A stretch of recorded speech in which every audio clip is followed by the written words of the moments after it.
आज ना मी दुपारची झोप स्किप करून मला हे ऑल हँगरला लटकवलेले भरपूर कपडे दिसले, ते मी आता इस्त्री करून मला ठेवून द्यायचे होते. सो मी फायनली इस्त्री केले आणि नीट व्यवस्थित ठेवूनही दिले.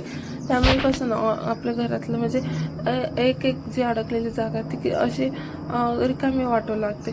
सो आणि ना काल स्वयंपाक करायचा नसल्यामुळे एकादश होती, त्यामुळे फक्त शाबू करायचा होता. तसंच कसं ना ठीक आहे चला करता येईल, फक्त शाबुदा करायचा म्हणून 8 वाजता मी शाबू करायला लागले. त्यासाठी मस्तपैकी खरपूस शेंगदाणे भाजून घेतले ना. ही आहे ऑइल किटची की मी मिशोवरून ऑनलाईन मागवली होती. क्वालिटी खूप छान आहे त्याची.